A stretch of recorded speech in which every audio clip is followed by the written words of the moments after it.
తెలంగాణ తెలుగు ప్రజలు ఎవరైనా సరే మీ వాక్ స్వేచ్ఛ అంటే మీకున్నటువంటి సమస్యలు సంక్షేమ పథకాలైతేనేమి లేకపోతే రైతులు కావచ్చు రుణాలు కావచ్చు మీకున్నటువంటి ఇక్కట్లు కావచ్చు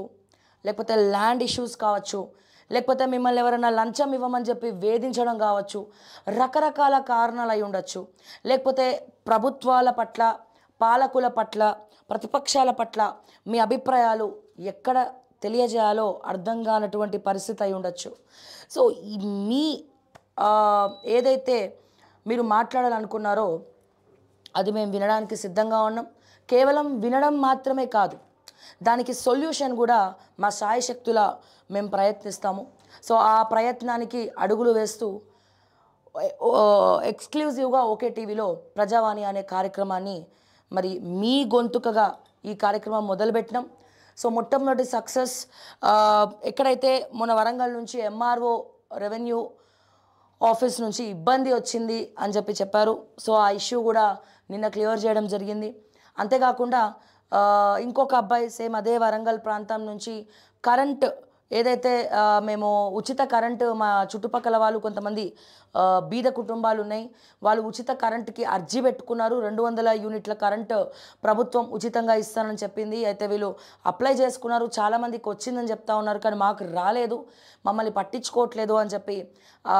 అబ్బాయి కాల్ చేయడం జరిగింది సో సక్సెస్ఫుల్గా మనతో కాల్లో మాట్లాడిన తర్వాత మేము వాళ్ళకి ట్యాగ్ చేయడంతో ఇష్యూ సో ఇమీడియట్గా వాళ్ళు కూడా స్పందించడం జరిగింది సో వాళ్ళ అప్లికేషన్ కూడా శాంక్షన్ చేయడం జరిగింది వాళ్ళ కరెంటు రావడం కూడా జరిగింది అని చెప్పి నిన్న మీరే ప్రజావాణి కార్యక్రమంలో విన్నారు సో స్వయాన అబ్బాయే థ్యాంక్స్ చెప్తూ మళ్ళీ కాల్ చేయడం జరిగింది సో కొన్ని మేము చేసినా చేయకపోయినా ప్రజా గొంతుకగా మీ యొక్క అభిప్రాయ సూచనలను ప్రభుత్వం దృష్టికి మరలించే ప్రయత్నంలో ఈ ప్రజావాణి కార్యక్రమాన్ని మనం మొదలుపెట్టడం జరిగింది కాబట్టి సో దయచేసి మరి మీకున్నటువంటి సలహాలు అయితేనేమి సూచనలు అయితేనేమి లేకపోతే ఇష్యూస్ అయితేనేమి what ever it is so మీతో మాట్లాడడానికి నేను రెడీగా ఉన్నాను సో స్క్రీన్ పైన ఉన్న నెంబర్కి దయచేసి కాల్ చేయండి అని చెప్పి నేను మరొకసారి తెలియజేస్తూ సో నా కోసం నాతో మాట్లాడడానికి ముఖ్యంగా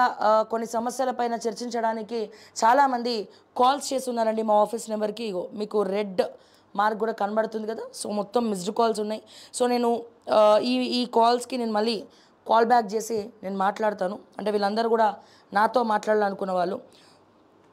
సో ఒకసారి మాట్లాడి తెలుసుకుందాం మరి రిగార్డింగ్ దేని గురించి కాల్ చేశారు ఏంటి అనేది సో వాడి వేడి చర్చ అయితే నడిచింది ఈరోజు అసెంబ్లీ సెషన్ కూడా మనం పొద్దు నుంచి చూస్తూనే ఉన్నాము అసెంబ్లీ సెషన్ అనేది కూడా సో మార్నింగ్ నుంచి మనము చూస్తూనే ఉన్నాము సో ఈ అసెంబ్లీలో కూడా మరి వాళ్ళు కొట్లాడుతున్నారా మాట్లాడుతున్నారా అనేది మనకు తెలియదు but hello hello hello good evening అండి నేను శ్రావ్య ఓకే టీవీ నుంచి కాల్ చేస్తున్నాను ప్రజావాణి కార్యక్రమంలో ఉన్నాము సో మీ పేరండి కాల్ చేశారు నా పేరు సునీత మేడం సునీత యా సునీత గారు చెప్పండి ఎక్కడి నుంచి కాల్ చేస్తున్నారు మేడం నేను హైదరాబాద్ నుంచి కాల్ చేస్తున్నాను ఓకే ఇది ఏం లేదు madam I just the 1:100 ratio what possibility ఉందా ఏంటి ఒక గవర్నమెంట్ నుంచి 1:100 నేను అనుకున్నాను యాక్చువల్గా అసెంబ్లీలో చర్చిస్తారేమో ఇవాళ అని చెప్పి బట్ వాళ్ళు ఎంతసేపు వాళ్ళు పరస్పర దాడులు కొట్లాటలు పంచాయతీలు తప్ప నేను అదే టాపిక్ మాట్లాడుతూ ఉన్నాను సో దీని గురించి మాట్లాడలేదు నాకు తెలిసినంత వరకు వీళ్ళకి 1:100 ఇచ్చే ఆలోచన ఉంటే ఎప్పుడో ప్రకటించే వాళ్ళు అనుకుంటున్నాము ఎందుకంటే ఇంతమంది చెప్తా ఉన్నారు సో ఇవాళ బీఆర్ఎస్ పార్టీ కూడా అక్కడ అసెంబ్లీలో మరి వినతి పత్రం లైక్ ఇవ్వట్లేదని చెప్పి వీళ్ళు బయటికి వచ్చి ప్రొటెస్ట్ చేయడం జరిగింది జాబ్ క్యాలెండర్ గురించి ఇంకొన్ని ఇష్యూస్ గురించి ఏంటంటే మేడం నాకు ఫస్ట్ దాంట్లో క్వాలిఫై అయ్యాను సెకండ్ దాంట్లో మంచి స్కోరే వచ్చింది ఓకే వచ్చేసి ఐ డిడ్ నాట్ క్వాలిఫై అన్నమాట అచ్చా ఓకే సో 1:100 వల్ల సో మీలాంటి వాళ్ళందరూ కూడా ఉపయోగపడుతుంది యాక్చువల్లీ అదే మేడం 2 ఇయర్స్ ఇన్వెస్ట్ చేసాం కదా అవునండి అవును తప్పకుండా అండి మేమైతే ప్రయత్నిస్తున్నాము సో ప్రభుత్వ దృష్టికి తీసుకెళ్తున్నాము సో చాలామంది అంటే మేమనే కాదు సో జడ్సన్ గారు కావచ్చు విఠలన్న పృథ్వీరాజ్ గాదయ్య గారు బాగా మాట్లాడుతూ ఉన్నారు సో వీళ్ళందరూ కూడా పృథ్వీరాజ్ అన్న వీళ్ళందరూ కూడా మాట్లాడుతూ ఉన్నారు అడుగుతూ ఉన్నారు బట్ వాళ్ళకి చీమ కుట్టినట్టు కూడా లేదు బట్ అయినప్పటికీ మరి అసెంబ్లీ అయ్యే లోపల ఏమైనా నిర్ణయాలు తీసుకుంటారా మరి ఏ ఎమ్మెల్యే అయినా మాట్లాడతాడా దీని గురించి అని నేను కూడా వెయిట్ చేస్తూ ఉన్నాను. చూద్దామండి, కొన్ని రోజులు ఆగి చూద్దాము మరి ఏం డెసిషన్ తీసుకుంటారనేది. ఎస్, థ్యాంక్ యూ అండి, థ్యాంక్ యూ. అంటే లీగల్గా నాకు పెద్దగా ఏం బెనిఫిట్ అవ్వలేదు కదా మేడం. అవునవును, బెనిఫిట్ అవ్వలేదు. అయితే రిగార్డింగ్ మరి గ్రూప్ వాళ్ళు మీరు కేసు వేశారా లేదా నాకు తెలియదండి. కాకపోతే ఈ హైకోర్టులో మాత్రం వీలేశారు కేసు. ఎవరు మన డిఎస్సి ఆస్పరెన్స్ వేశారు. మరి మీ 1:100 వాళ్ళు ఎవరైనా వేశారా లేదా అనేది నాకు ఐడియా లేదు. ఎందుకంటే సోషల్ ఈక్వాలిటీ ఫాలో అవ్వనట్టే కదా మేడం ఆ బేసిస్ మీద అయితే. అవునవును, 100%. ఇంకా ఇక్కడ డిప్రైవ్ అయిపోయారు కదా ఎస్టీఎస్సీ వాళ్ళే. అవును అవును అవును.